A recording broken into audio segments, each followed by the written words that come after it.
우리에게 주신 하나님의 말씀은 데살로니가전서 5장 1절에서 6절까지 말씀인데요, 우리 한 절씩 교독하고 마지막 절을 함께 읽도록 하겠습니다. 제가 먼저 읽겠습니다. 형제들아, 때와 시기에 관하여는 너희에게 쓸 것이 없음은 주의 낮에 밤에 도둑같이 이럴 줄을 너희 자신이 자세히 알기 때문이라. 그들이 평안하다 안전하다 할 그때에 임신한 여자에게 해산의 고통이 이름과 같이 멸망이 갑자기 그들에게 이르리니 결코 피하지 못하리라. 형제들아, 너희는 어둠에 있지 아니하며 그날이 도둑같이 너희에게 임하지 못하리니. 너희는 다 빛의 아들이요 낮의 아들이라. 우리가 밤이나 어둠에 속하지 아니하나니 함께요. 그러므로 우리는 다른 이들과 같이 자지 말고 오직 깨어 정신을 차릴지라. 아멘. 우리 좌우앞에 계신 분 인사 한번 하겠습니다. 오늘 이렇게 펴시고 앞뒤로 흔들면서 사랑합니다 하겠습니다. 사랑합니다. 이거 아이고 이렇게 사랑합니다. 오늘 이렇게 인사하는 이유가 있습니다. 오늘 예배 중에 나중에 또 연습을 할 텐데, 감사합니다. 너무 오늘 주일 너무 또 감사한 주일입니다. 우리 김금자 권사님 나오셔가지고 제가 예배당에서는 못 뵐 줄 알았는데 이렇게 오셔서 너무 감격적이고 감사한 주일인 것 같습니다. 사복음서를 읽다 보면 대부분의 내용이 예수님의 생애라는 것을 우리는 알죠. 그런데 이 사복음서를 조금만 더 깊이 읽어보면 주님의 생애 중에서도 많은 부분을 차지하고 있는 내용을 발견하게 되는데, 이 사복음서 중에 거의 3분의 1 정도의 가량이 예수님의 마지막 한 주간에 대한 이야기가 차지하고 있습니다. 많은 이야기들 중에서 3분의 1 정도가 마지막 한 주간, 즉 성경은 예수님에 대한 이야기를 할 때에 죽음에 대해서 굉장히 많은 초점을 맞추고 있다라는 것입니다. 심지어 예수님도 이 땅에 오셔서 내가 이 땅에 온 것은 섬김을 받기 위함이 아니라 섬기려 하고 목숨을 많은 사람의 대속물로 내놓기 위해서 왔다라고 공식적으로 말씀하실 만큼 우리 주님 자신도요, 죽음에 대한 이야기를 참 많이 하셨습니다. 그리고 제자들이 이제서야 예수께서 어떤 분이신지를 깨닫게 되었습니다. 주는 그리스도시요 살아계신 하나님의 아들이라고 이제서야 고백하게 되자, 그때부터 예수님은 의도적으로 고난받으시고 돌아갈 것을 계속해서 제자들에게 알려주십니다. 나는 이제 곧 고난받고 이제 죽을 것이다. 그것을 의도적으로 제자들에게 계속해서 알리시는 것이죠. 주님의 생애 전부가 중요하지만 그 중에서도 굉장히 많은 성경의 분량을 통해서 죽음이 얼마나 중요한지를 성경은 우리에게 말씀하고 있습니다. 왜 그렇습니까? 예수님의 죽음은 그냥 죽음이 아니라 대속의 죽음이기 때문입니다. 그분의 죽음 자체가 우리 죄와 허물로 인한 대속의 죽음입니다. 그래서 우리가 지난주 말씀을 통해서 우리 성도인 우리는 이 죽음이라는 것을 바라볼 때에, 죽음을 맞이할 때에 그 죽음을 형벌이나 저주라고 여기면서 두려워하는 것이 아니라, 무서워하는 것이 아니라 그 죽음을 잠자는 것으로 은유하면서 쉼이라고 말씀을 드렸습니다. 예수께서 우리를 대신하여 형벌을 받으시고 심판을 대신 받으셨기 때문에 우리는 죽음이라는 과정을 통과를 하더라도 죽음이 더 이상 우리를 절망스럽게 고통스럽게 할 수가 없고요, 이 죽음은 잠이기 때문에 수고를 멈추고 안식을 누리는 기회이며, 그리고 이 죽음을 잠이라고 표현하는 것은 반드시 깨어나는 순간을 맞이하는 것처럼 주님의 나팔 소리가 울리면 우리 모두는 잠에서 깨어 사랑하는 사람을 다시 보게 되는 줄 알고 믿기에 우리는 소망 없는 사람들처럼 이 죽음 앞에 슬퍼하지 않아야 한다라고 성경은 우리에게 말씀하고 있죠. 오늘 말씀에서는 이 종말에 대해서 조금 더 여러분들과 함께 말씀을 나누려고 합니다. 즉 이 질문입니다. 한번 같이 읽어볼까요? 시작. 종말은 있는가? 여러분들 종말은 있습니까?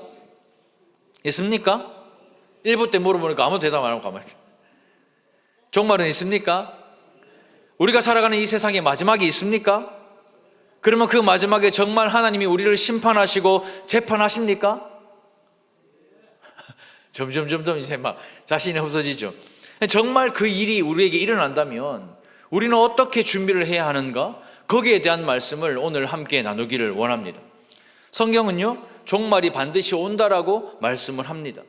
창조와 함께 세상이 시작된 것처럼 마지막도 반드시 있고, 또 그 마지막 때에는 하나님의 심판대 앞에 우리가 서서 벌거벗은 것처럼 우리의 모든 삶이 다 드러나서 심판을 받는 순간이 올 것이라고 성경은 반드시 우리에게 가르치고 있습니다. 여러분들은 종말에 대해서 어떻게 생각하십니까? 우리가 세상을 살다 보면 종말이 꼭 필요할 때가 있습니다. 그 종말의 심판이 꼭 필요할 때가 있죠. 내가 이 세상을 믿음을 가지고 지키며 살아간다고 살아가지만 이 세상을 살다 보면 이 심판이 꼭 필요할 때가 있습니다. 정말 말 안 듣는 남편에게 이 심판이 꼭 필요한 것 같고, 진짜 속썩이는 아내에게 이 심판이 필요한 것 같고, 정말 말도 안 듣는 이 자식들에게 심판이 필요한 것 같지만, 우리가 드라마를 보잖아요. 드라마 보면요, 억울한 상황에 이 주인공이 항상 하는 말이 있어요. 무슨 말이죠? 눈 요래가지고 천벌을 받을 것이야. 들어보셨죠? 천벌을 받을 것이야. 그겁니다.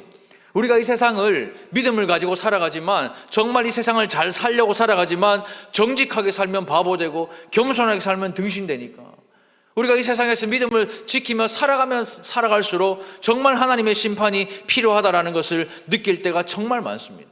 세상은 정의를 외치지만 하나도 정의롭지 않아요. 여러분도 세상에 나가 살아보십시오. 정의롭습니까? 죄인들이 가득 들어차 있는 이 세상에 정의로운 것이 뭐가 있어요? 근데 우리 입술로는 정의를 외칩니다. 또 세상은요, 공정을 외쳐요.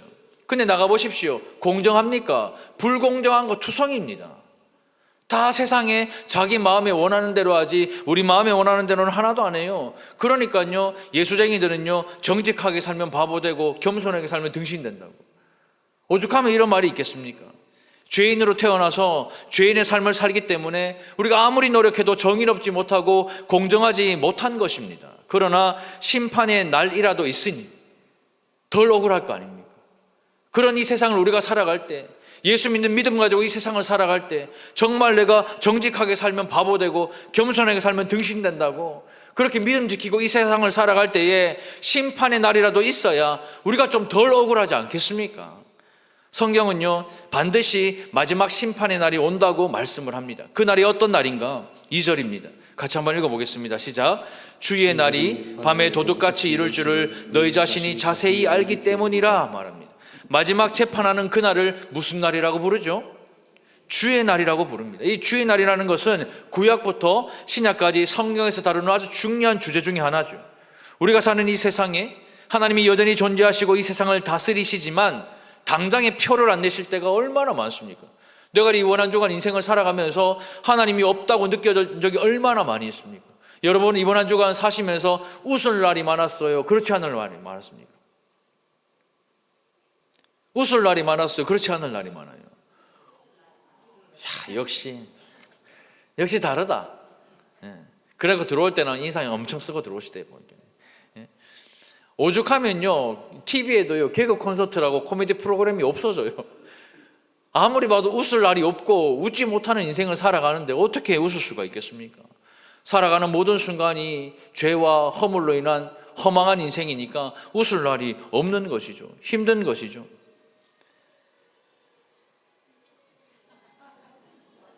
이래서 또 웃네요. 와이카노. 네. 그런데요, 주의 날은요, 하나님이 친히 당신의 살아계심을 나타내는 그 날을 말합니다. 우리가 살아가면서 당장의 표를 안 내실 수도 있지만 주의 날에는 반드시 하나님이 살아계시다는 것을 보여주는 그 날을 바로 주의 날이라고 말하죠. 눈에 잘 안 보였지만 정말 계셨구나, 세상을 통치하시는 분이라는 사실을 확실하게 보이시는 날이 바로 주의 날입니다. 우리가 이번 한 주간을 살면서 하나님이 눈에 보입니까? 하나님이 여러분들의 귀에 음성을 들려주십니까? 아니잖아요. 그래서 여러분들 이번 한 주간 살면서 무엇을 먹을까, 무엇을 마실까, 무엇을 입을까 그 고민하며 사셨잖아요. 어떻게 하면 돈을 조금 더 벌까, 조금 더 일찍 일어나서 조금 더 열심히 일하고, 그래야 내가 살아갈 수 있으니까, 그래야 내가 우리 자식들 잘 먹일 수 있으니까, 그래야 내 몸의 건강을 지킬 수 있으니까 조금이라도 일찍 일어나서 운동해야지. 그렇게 살았지. 예수님이 여러분들 눈에 보이셨습니까? 예수님이 여러분들의 입술에서 떠나지 않으셨습니까? 그렇지 않았을 겁니다. 그날에 불신자들은요, 형벌을 면할 수 없고 성도들은 생명의 면류관을 얻게 되는 그날을 주의 날이라고 말합니다. 이 주의 날이 신약에 오면 예수 그리스도의 날로 바뀌게 되는 것이죠. 구주의 날, 예수의 날, 예수 그리스도의 날, 이것이 예수의 재림과 연결이 되는 것입니다. 그날을 신약 성경의 근거에서 보면 먼저 오셨던 예수님이 다시 오실 때 세상은 종말을 맞이하게 될 것입니다. 예수님의 재림과 함께 이 세상은 종말을 보게 될 것입니다. 그런데 재림이나 종말이라는 이 주제를 다룰 때에 세상이 관심을 갖는 바와 성경이 관심을 갖는 바는 다르다라는 것이죠. 세상이 재림 혹은 종말이라는 주제를 다룰 때 늘 관심을 가지는 것은 언제예요? 언제 오실까? 예수님 언제 오십니까? 예수님 언제 오시죠? 몰라가지고 뭐 크리스마스 나오십니까? 다 돼가네. 예. 예수님 언제 오실까요? 세상은요 거기에 온통 관심이 있어요. 언제? 종말하면 빠질 수 없는 우리나라의 대표적인 이단 다미선교회, 또 미국에 있는 마릴성도 예수 그리스도의 교회 몰몬교라고 하죠. 이런 이단들은요 주님의 재림 날짜를 딱 예언을 합니다. 언제다 이렇게. 그러니까 특별히 이런 사람들은 이 재림을 예언하거나 말세를 말할 때 999, 이 999년에 집착을 정말 많이 해요. 1000년이 딱 맞추어지는 시간 999, 999년, 그 다음 1000년이잖아요. 그래서 그때가 되면 종말에 관련된 수많은 이야기들이 막 세상을 뒤엎어요. 우리나라의 1999년 생각나십니까? 생각나세요? 제가 그때 이제 1999년이니까 제가 그때가 19살. 이제 대학 들어갈 그때였어요. 이제 1999년에 이 세상에 난리가 났어요. 어떤 난리죠? 이제 2000년 밀레니엄 시대가 온다. 2000년 밀레니엄 시대가 온다 이렇게 맞이하면서 1999년에서 2000년으로 넘어갈 때 컴퓨터가 영영을 인식을 하지 못한다. 그때 이 이야기가 있어요. 그래서 Y2K라고 해서 밀레니엄 버그라고. 그래서 이 오류가 생긴다고 했어요. 그래서 온 세상이 떠들썩했습니다. 컴퓨터가 2000년, 이 1999년에서 2000년으로 넘어가야 되는데 이 영영을 인식하지 못하니까 다시 1900년으로 회귀한다라고 생각을 했던 것이죠. 왜냐하면 아무도 4000년을 살아본 사람이 이 땅에 아무도 없었기 때문에 다 그걸 믿었어요. 그래서 사람들이요 2000년 딱 되는 순간 1999년 12월 31일 송구영신 예배가 딱 끝나고 2000년이 되면 이제 은행과 통신이 마비가 되고, 더 나간 사람들은 무슨 말까지 한 줄 알아요? 하늘에 나는 비행기가 2000년 1월 1일 00시 00분이 되면 서로 부딪히고 파괴되고 난리 나고 막 나라의 국방은 막 무방비 상태가 되고 막 난리가 난다고 그랬어요. 기억나시죠? 내만 그때 산 건 아닌데 여러분들 기억나실 겁니다. 근데 1999년 12월 31일 12시 59분을 딱 지나고 어떻게 됐어요? 아무 일도 없었습니다. 여전히 다음날 출근해야 되고, 여전히 다음날 밥벌이 해야 되고, 여전히 다음날 먹고 살아야 됩니다. 사람들은요 이 종말과 재림에 대한 이야기를 할 때에 늘 이 날짜를 알아맞히려고 하지 그날이 언제인지 온통 관심을 기울입니다. 그런데 성경은요 한 번도 그 날에 대해서 말한 적이 없어요. 성경은 변함없이 뭐라고 말합니까? 때와 시는 아무도 모른다. 누구만 안다고요? 하나님만이 아십니다. 성경에서 종말과 재림에 대한 이야기를 할 때는 세상처럼요 그때가 언제인지 거기에 초점이 있는 것이 아니라 다른 곳에 강조점을 두고 있어요. 성도라면 언제인가, 그때가 언제인가, 이것보다 내가 그때를 위해서 어떻게 살아야 하는가, 거기에 강조점을 맞춰야 하는 겁니다. 종말이 옵니다. 확실하게 오는데 언제일까? 그 고민하고 앉아있지 말고 종말이 올 때까지 내가 어떻게 살아야 하는가, 그 고민을 하라고 성경은 우리에게 말씀하고 있는 것이죠. 성경은요 주님의 재림이 밤에 도둑같이 이를 것이다 말이에요. 얼마나 무서운 말씀인지 아십니까? 도둑 맞아 보신 분 있어요? 집에 도둑 맞아 보신 분은 얼마나 무서운지를 경험하게 될 것입니다. 도둑이요 집에 올 때 카톡 보냅니다. 내일 이맘때쯤 내 훔쳐갑니다. 카톡 보내는 사람 봤어요? 그건 도둑 아닙니다. 도둑은요 예약하지 않아요. 그것도요 깜깜한 밤에 아무 소식 없이 들어오는 거죠. 또 도둑은요 오랫동안 그 사람 그 집을 봐요. 순간 내가 막 도둑질 하지는 않습니다. 또 오랫동안 보고 이 사람이 몇 시에 출근하고 몇 시에 퇴근하는지, 또 그 집의 잠금쇠는 어떻게 되었는지, 그리고 베란다 타고 이 가스관 타고 올라가면 어떻게 가는지 다 보고 그때 도둑질을 해가는 것이죠. 또한 문을 열고 정식적으로 도둑질 해가는 사람 있습니까? 가가 자기 집에서 띵 놀고 띡띡띡띡 해가 훔쳐간 사람 아무도 없어요. 열쇠로 열고 들어가는 사람 없고 자기가 가진 기술을 써가지고 어떻게 해서든지 따고 들어가는 것이 밤에 도둑같이 이르는 겁니다. 주님의 재림과 관련하여 성경이 변함없이 말하는 것은 그날과 그때는 아버지 외에는 아무도 모른다. 그날과 그때를 천사가 모르는 것은 말할 것도 없고 예수님도 모른대요. 아니 하나님, 아들 하나님이 어떻게 몰라요? 삼위가 한 분인 하나님인데 모르실 수가 없겠죠. 그런데도 그날과 그때에 대한 것은 하나님이 얼마나 열어주지 않았는지를 강조하시면서 예수님도 모르신다 그렇게 말씀을 하십니다. 아버지에게만 속한 일이라 그렇게 말씀을 하시는 것이죠. 그래서 많은 사람들은 이 재림의 때를 알면 내가 재림을 더 잘 준비할 수 있을 것이라 생각을 하죠. 과연 그럴까요? 성경은요, 우리가 주님 오실 날을 알게 되어 원하든 원치 않든 뭔가를 준비하라고 말씀하지 않습니다. 주님이 이번 주 토요일 날 오시니까 뭔가 열심히 준비해라 말하지 않아요. 만약에 주님이 이번 주 토요일 날 오신다고 하신다면 여러분도 오늘 아무도 집에 안 가고 다 교회에 있을걸요? 집에 가가지고 뭐 챙겨올 생각 안 할걸요? 이미 예수님 오시면 다 불타 없어지는데 굳이 조금이라도 신앙 좋아 보이려고 요 앉아가 있을 거 아닙니까? 성가대 또 성가대 가운 입고 또 앉아가 또 흰 옷 입고 올라갈 준비 다 하고 이래 있지 않겠어요? 근데 성경은요 그렇게 말하지 않아요. 그게 예수님을 맞이하는 준비라고 절대로 성경은 그렇게 말하지 않습니다. 주님이 원하시는 준비는 그런 게 아닙니다. 그날을 맞이할 때는요 또 다른 비유를 들어 설명하시는데 아이를 가진 여자라고 말합니다. 여자가 아이를 가지잖아요. 해산의 고통을 맞이할 날을 오죠. 아이를 가지면요 원하든 원하지 않든 그날이 반드시 옵니다. 아이를 해산하는 수고와 고통을 반드시 겪게 되죠. 출산날을 받아놓지만 꼭 그 날짜에 출산하는 분들 저는 거의 못 봤어요. 저희 애들도 마찬가지. 예정일이라고 하지 출산일이라고 말하진 않아요. 그 예정일 다 돼가면 이제 막 배가 막 뭉치기 시작하고 막 아프기 시작하잖아요. 그러면 걔가 병원에 데리고 가잖아요. 그러면 의사가 아이 말았다 하면 한번 자궁 문 열리지도 않는데 에이 좀 그렇다 하면서 그러다 한 몇 번 하잖아요. 그러면 거짓말인 줄 알고 우리 또 안 가. 그러면 막 아프다고 또 난리지가 병원 가면요 이제 유도분만 애가 막 나오고 그래 알을 넣더라고요. 딱 정해진 날에 나오는 거 제가 못 봤어요. 근데 그 날이 가까워오면 어때요? 나와 보신 분들, 옛날 어르신들, 시어머니 밑에 계신 분들 말고 나와 보신 분들 없으면 가까우면 가까울수록 어때요? 여보 가자 짐 챙기라 이래 가는 사람 못 봤어요. 내 죽겠다 막 병원 가면 말이지 뜯고 막 안 뜯어도 되는데 막 뜯고 막 일부러 막 먹고 싶다 하면 사달라고 하고 막 그러더라고요. 그게 아이를 가진 여자의 모습이잖아요. 하지만 이 아이를 낳는 고통은 모든 여자들이 다 똑같아요. 출산날은 달라도 고통은 다 똑같은 것처럼 그때와 시는 알 수 없지만 예수님이 다시 오신다는 것은 아는 거예요.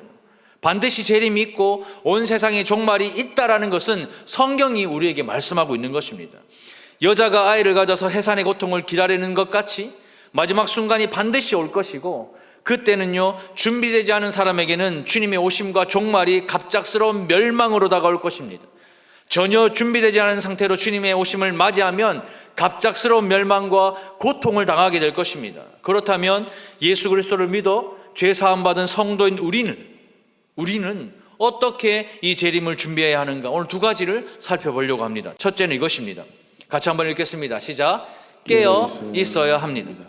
앞에서 제가 예를 들어 설명한 밀레니엄 버그 보십시오. 1999년에서 2000년으로 넘어갈 때 왜 전 세계가 두려움에 휩싸였습니까?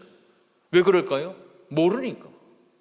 아무도 1999년 다음 2000년을 살아본 사람이 없기 때문에 그렇습니다.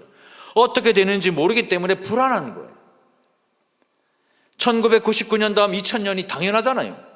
1999 다음 2000년 아닙니까? 당연한데요. 살아본 사람이 없으니 두려운 거예요. 이 기계들은 영영을 인식하지 못하니까 1900년으로 인식을 해서 전 세계 통신망이 막 마비되고 온 세상이 혼란에 빠진다 그렇게 생각하고 그렇게 믿었던 거예요. 예수 믿는 우리도 그거 빠져가지고 막 음모론에 빠져가지고 막 그러고 있는 거예요.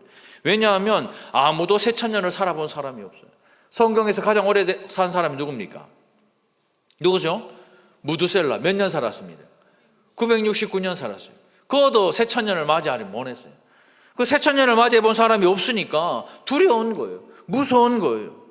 천재지변으로 온 세상이 떠들썩하고 왠지 모르게 불안하고 왠지 모르게 두렵고 왠지 모르게 말세가 가까운 것 같을 때에 사람들은 말세와 종말을 이야기합니다.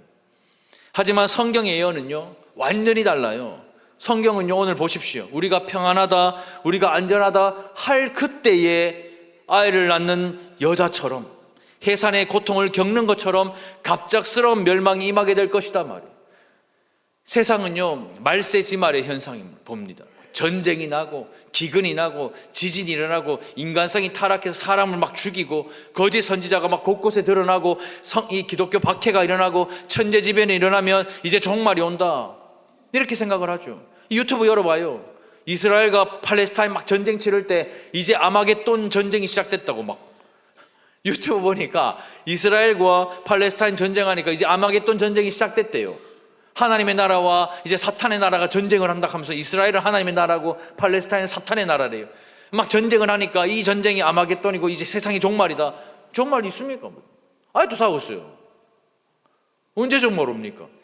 또요, 지금 일어나는 전쟁 보면서요, 이스라엘과 또 팔레스타인과 또 이란과 또 뭐 미국과 이렇게 싸우는 걸 보면서 이제 3차 세계대전 온다고. 그렇게 종말을 예고하고 있는 사람들이 유튜브 열어보니까 막 수두룩해요. 그런 현상이 나타날 때만 종말을 생각하는 것이 아닙니다. 오늘 성경은요, 평안할 때에, 안전할 때에, 아무 염려도 없는 그때에도 주님의 오심을 사모하고 소원하고 생각하며 기다리는 것이 성도의 삶이라고 하셨습니다. 여러분, 이번 한 주에 무슨 일이 있었습니까? 뭔가 큰 일이 있었습니까? 없었잖아요. 큰 일이 있었으면 아마 연락이 왔을 텐데 큰 일이 없었습니다. 내가 생각하는 큰 일이 없으니까 그냥 평안하고 안전하게 한 주를 지나옵니다. 그러면서 하나님, 여러분들 예수님의 재림을 생각하셨습니까? 예수님이 다시 오실 걸 생각하면서 말했습니까? 예수님이 다시 오실 걸 생각하며 행동하셨습니까? 아니잖아요. 그냥 내 인생이 평안하고 그냥 내 인생이 안정적이니까 그냥 그렇게 살아온 거예요, 한 주를. 평안과 안전은요, 로마 제국의 슬로건입니다. 팍스 로마나가 로마의 평화라는 뜻입니다. 이 당시에 로마가 수많은 나라를 정복하고 거대한 제국을 이루어서 정복한 나라와 정복민들에게 우리가 전쟁하는 것은 합리화하기 위해서 그들을 가르친 것이 로마의 통치 아래에서만 평화가 있다. 그래서 팍스 로마나라고 말합니다. 모든 길은 로마로 통한다. 왜요? 안전이 보장된다, 그 뜻이거든요. 끝없는 전쟁이 휩쓸던 세상을 이 로마가 통치하면서 안전이 찾아오고 평안이 찾아왔다. 이것이 로마 제국이 말한 자유였습니다. 만세반석이신 예수님이 평안과 안전이 아니라 로마 제국, 지금으로 말하면 이 세상이 우리에게 약속하는 것이 평안과 안전입니다. 주님이 없어도, 주님이 오시지 않아도 돈만 있으면 된다, 권력만 있으면 되고 세상만 붙잡고 살아가면 안전과 평화가 가능하다라고 이 세상은 우리에게 말합니다. 그러니 우리가 주님 다시 오실 거 그거 생각 안 하고 어디에 투자하면 얼마를 벌고 어떻게 하면 어떻게 살아가고 무엇을 먹을까, 무엇을 마실까, 무엇을 입을까, 늘 그 걱정으로 살아가는 것이 우리 인생 아닙니까? 세상이요, 얼마나 편리해졌습니까? AI 보십시오. AI가요, 얼마나 발전했는지. 사람이요, 운전하지 않고 인공지능이 운전도 대신해요. 저는 얼마 전에 주차장에서 차 뺐는데 어떤 분이 이 차 키로 뭐 꾹 누르니까 차가 뒤로 쑥 빠지는 거예요. 그래서 저는 누가 이제 운전하는 줄 알았어요. 근데 보니까 그냥 이렇게 요즘에 기술이 자동으로 쑥 뒤로 이렇게 쑥 오는 거예요. 타기 쉬우라고. 그래서 진짜 깜짝 놀랐어요. 근데 더 깜짝 놀란 거는 지난주에 인천 올라가다가 고속도로에서 너무 피곤해서 막 눈이 막 감기는 아내가 막 우리 죽는다 하면서 막 깨우고 이래 막 가는데 옆에 보니까 아내가 뭐지? 보니까 테슬라예요. 테슬라 차 아시죠? 그 완전 뭐 이렇게 자율운행인가 뭐 그거 있잖아요. 그래서 저는 가까이서 처음 봤는데 그 운전사에 있는 아저씨가 이렇게 팔짱을 끼고 옆에 계신 분하고 이야기하면서 막 가시는 거예요. 제가 근데 차가 제 차보다 더 안정적으로 가요. 제 차보다 더 안정적으로 가고 막 그 인천 올라가는 길에 보니까 항상 밀린다고 그렇게 길이 되어 있더라고요. 갑자기 이렇게 브레이크를 우리 막 이렇게 하는데 여기는요 탁탁탁탁 해가지고 쫙 서더라고요. 너무 부러운 거예요 이게. 야, 정말 아니 기술이 이렇게까지 발전했다고? 아니 사람을 대신하는 기계들이 점점 많아요. 여러분들요, 여기 고속도로 휴게소 가보이소. 커피를 누가 만든 줄 알아요?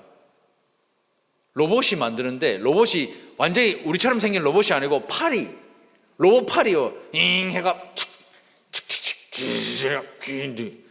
맛있을까 맛없을까? 제가 먹어봤거든요. 사람이 한 것보다 맛있어요. 누가 말하면 맛대가리 없다 그랬어요. 진짜 맛있습니다. 사람이 한 것보다 훨씬 나아요. 기계는 정확하게 하기 때문에 커피는 정확하게 내려야 되거든요. 사람은요 자기 기분에 따라 이러지만 기계는 이제 정확합니다. 엄청 맛있어요. 이제 AI가요, 기계가요, 우리의 생활을 대신할 때가 이제 많이 옵니다. 얼마 전에 또 뉴스 보니까 빨래개는 기계가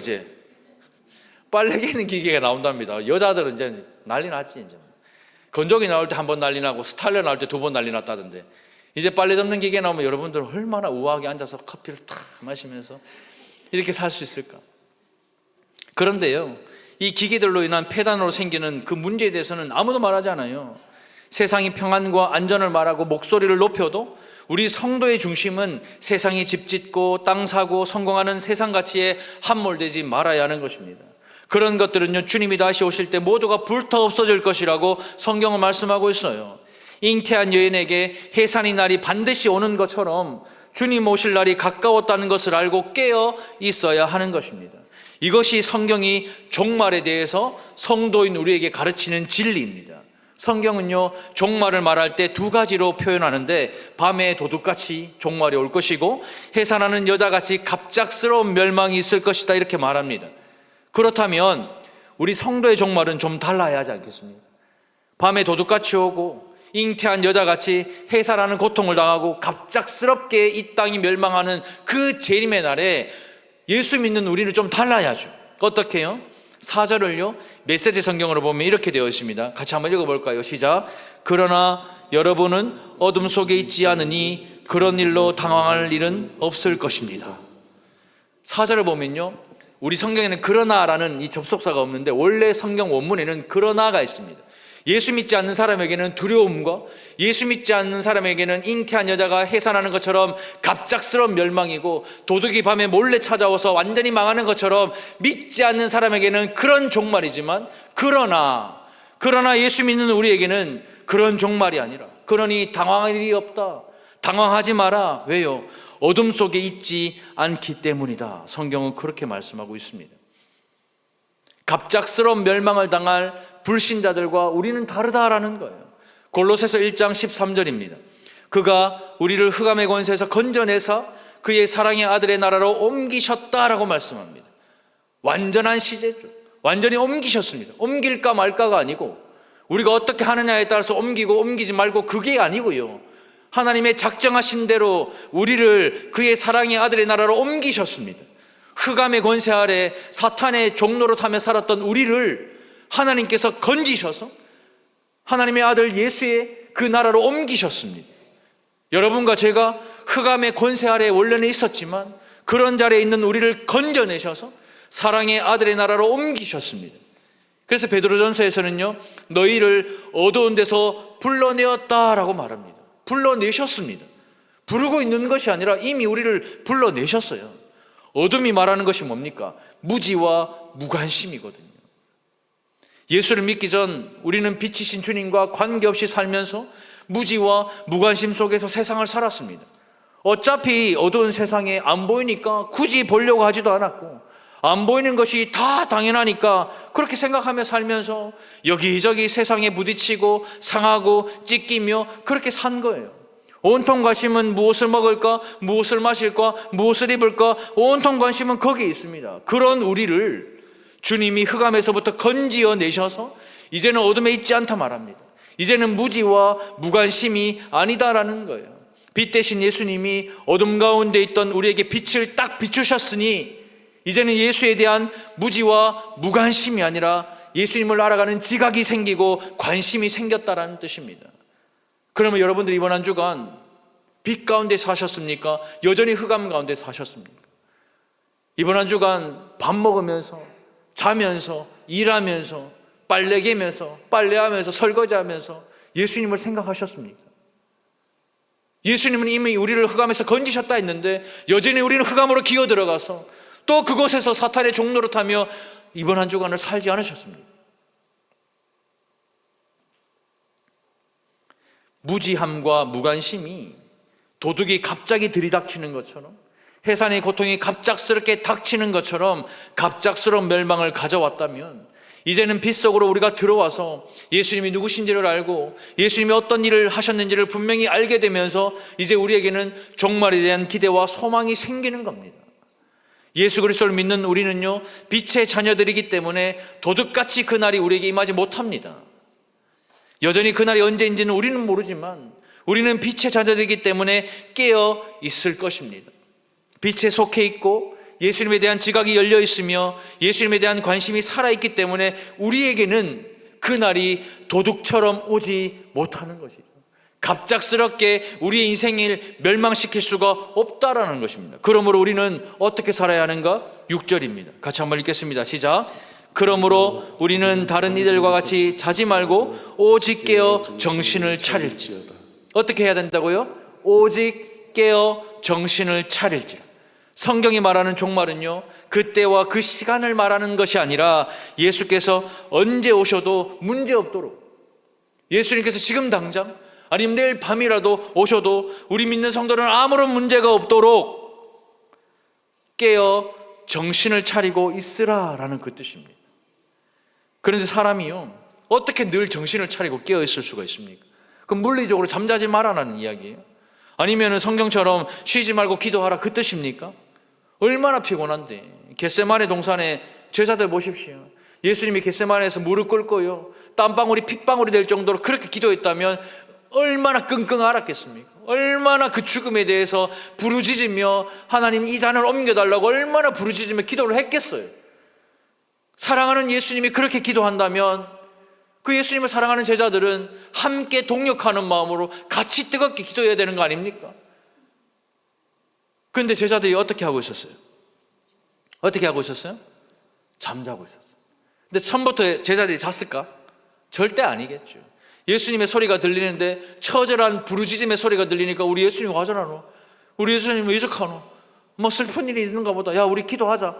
주여 하고, 뭐 우리랑 똑같잖아요. 우리도 마음 먹고 기도하려고 앉아있으면 주님 감사합니다, 감사합니다. 이거 보면 뭐 예배 시간에 여러분들 조는 거 참 이해가 돼요. 솔직히 얼마나 피곤하겠습니까? 여기서요, 깨어있으라 이 말은요, 잠자지 말라라는 말이 아니에요. 잠자지 마, 눈 뜨고 깨어있어 이 뜻이 아니라 무감각과 무의식을 강조하는 말이 깨어있으라 이 말입니다.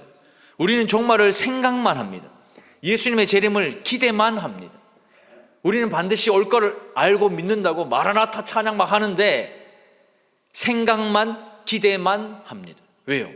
바쁜 세상을 살면서 내 입에 풀칠하기도 바빠 죽겠는데, 아니 자식 키우는데 힘들어 죽겠는데, 아니 남편 케어하고 아내 사랑하는 것도 힘들어 죽겠는데 무슨 놈의 재림이고 무슨 놈의 지금 종말입니까? 아, 지금 이런 거 생각할 때가 어디 있어요? 지금 당장 내일 출근해야 되는데, 당장 내일 이 회사 가서 일해야 되는데, 당장 내일 지금 병원 가서 내 치료받아야 되는데 무슨 놈의 재림과 종말을 기대합니까? 곧 오신다는 예수님은 우리의 생각과 기대를 저버리는 거예요. 그래서 이제는요, 종말 재림 이런 단어만 들으면 그러려니 하는 거예요. 이게 뭐예요? 무감각, 무의식이라는 거예요. 내가 예수를 믿는데도 주님의 재림과 종말이라는 말을 들어도 그러려니 하고 앉아있으면 무감각하고 무의식적이다라는 거예요. 그러나 성경의 삶은요, 어떤 자리에서도 종말과 재림을 감각하고 의식을 가지라 말합니다. 의지적으로 종말을 생각하고 의식하여 재림을 기대하라 그 뜻이거든요. 여러분들이 가정생활 하는데 의식과 의지적으로 종말을 생각하고 재림을 기대하면 남편한테 함부로 할 수 있을 것 같아요? 남편한테 화가 나가 야! 나가 죽어라! 뭐 이렇게 하는데 예수님이 오셨어요. 니 방금 뭐라 했나? 예? 나가시라고요.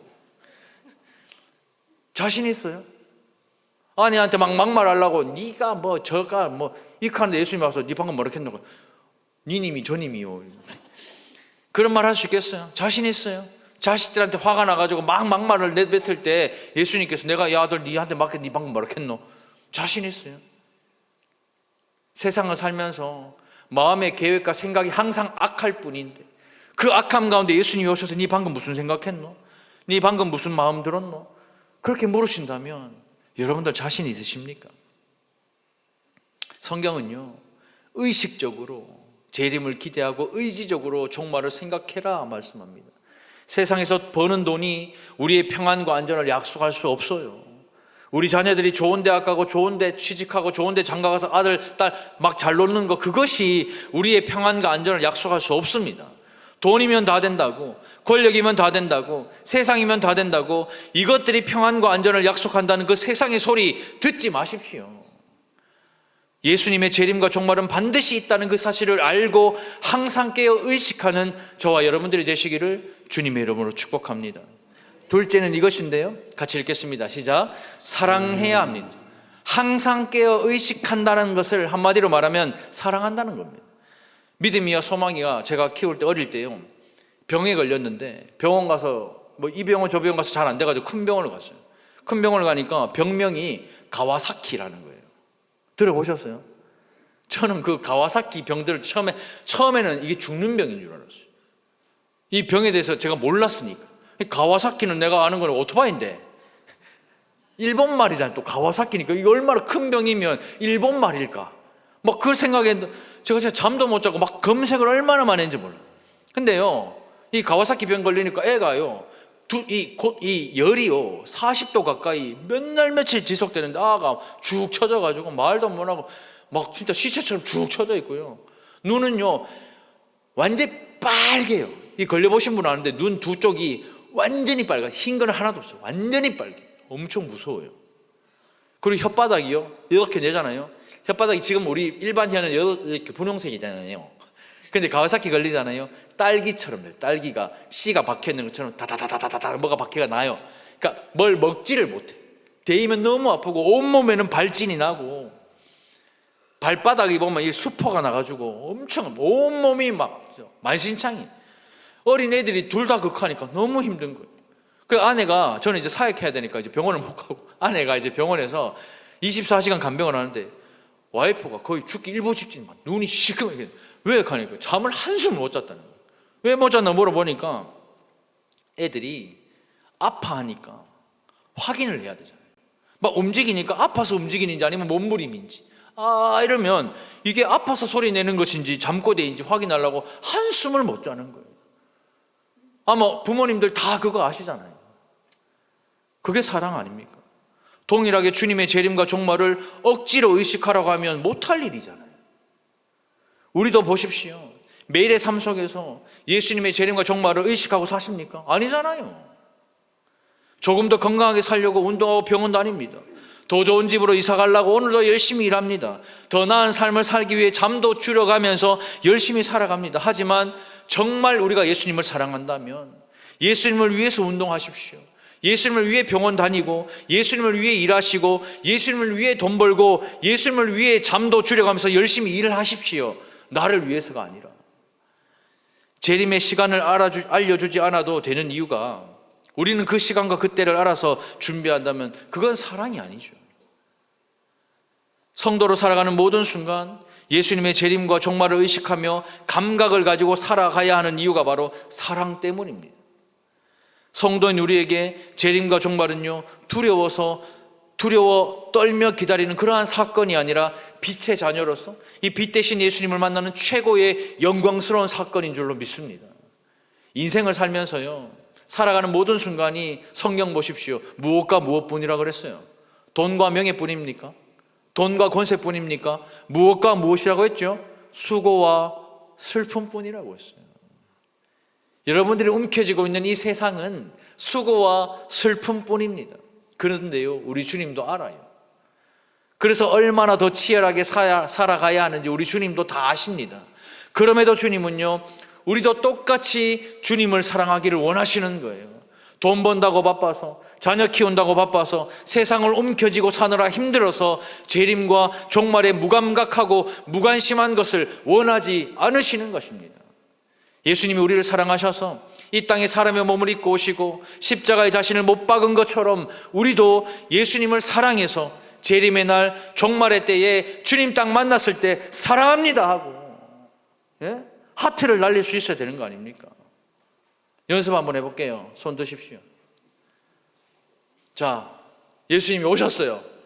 그러면 예수님을 딱 만났어요. 그럼 어떻게 해야 된다? 사랑합니다. 아니요, 다시요. 시작. 사랑합니다. 세상의 모든 사람들이 종말이 두렵고 종말이 무섭고 종말이 괴롭고 내가 살아온 인생이 수치스러워서 주님 앞에 고개를 쳐박고 있을 때에 저는 우리 달산교회 성도는요, 주님 오시면 주님 사랑합니다 이렇게 하고 있으면 우리 교회 성도인 줄은 내가 알게요. 이렇게 하고 있으면 청도 묘지에 있는 성도들도 달산교회 성도인 줄 알 겁니다. 종말은 이런 거예요. 재림은 이런 것입니다. 그래서 더 의식하고 의지적으로 종말과 재림을 생각하며 살아가십시오. 제가요, 딸을 정말 사랑하거든요. 아들들은 뭐 그러니 그냥 하는데 딸은, 소망이는 정말 사랑을 합니다. 그래서 제가 한 번씩 얘가 학원에서 늦게 오잖아요. 그러면요, 제가 일단 잠을 안 자요. 그리고 10시 넘어도 전화가 꺼져 있거나 안 받으면 긴장이 돼요. 그래서 제가 파자마 바람으로 자전거를 탑니다. 파자마 바람으로 자전거를 타고 여기서부터 시작해가 롯데리아 지나가지고 저 밑으로 내려가요. 오는 동선을 따라. 그래서 지금 멀리서 보면 제가 일부러 숨어요. 뒤로 가가지고. 그래서 뒤로 가가지고 하면 엄청 놀래거든요. 그게 종말이에요. 재림이야. 근데 얘가 하면서 놀라는데 씩 웃어요. 왜? 아빠가 데리러 왔다는 걸 아니까. 그래서 제가 가방을 앞에 싣고 타라 해서 아빠와 딸이 자전거를 타고 가요. 저는 종말과 재림이 성도인 우리에게는 이것이라고 생각해요. 고생하고 학원에 늦게까지 공부한 사랑하는 그 딸을 데리러 가는 아빠의 마음, 그리고 만났을 때 안도하며 걱정이 사라지고 근심이 사라지고 기쁨이 있는 그것. 사랑할 때 이렇게 항상 깨어 기다릴 수가 있는 거예요. 사랑할 때 우리 인생의 모든 초점이 예수님께 맞춰질 수가 있는 것입니다.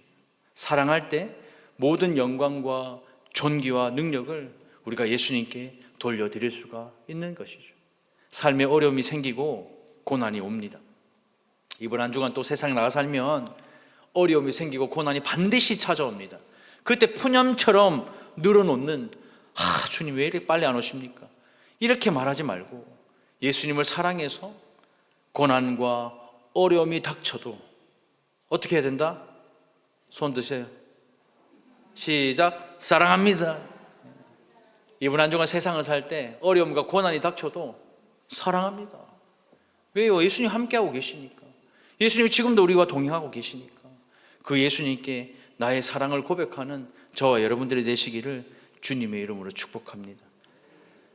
부끄러워 고개를 숙이는 인생이 아니라 자신 있게 딱 들고 사랑합니다, 이렇게 말할 수 있는 우리 달산교회 성도들 되시기를 축복합니다. 말씀을 맺겠습니다. 마라나타, 주 예수여 속히 오시옵소서.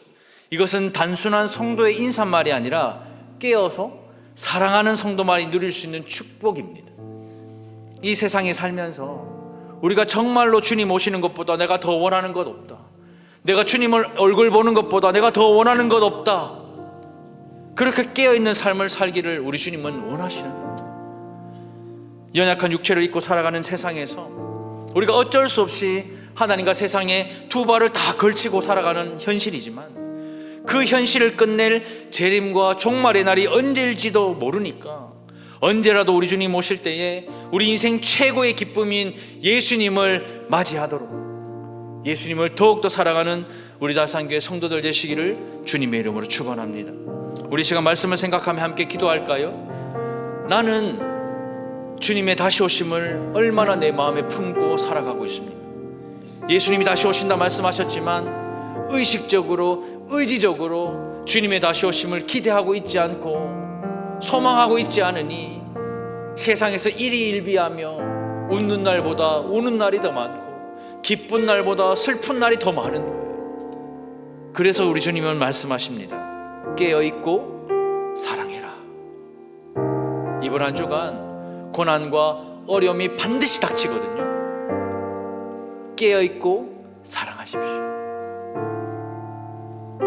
그러면 그때가 도둑같이 해산하는 여인의 고통같이 우리에게 오는 것이 아니라 빛이신 예수의 빛으로 우리에게 찾아오실 거예요. 환히 보게 되는 그날을 맞이하게 될 것입니다. 그때를 기대하고 소망하며 이번 한 주를 살아가게 하여 주시옵소서. 우리 시간 주여 은혜를 주옵소서. 우리 한번 무릎 짓고 함께 기도하겠습니다. 주여 은혜를 주시옵소서.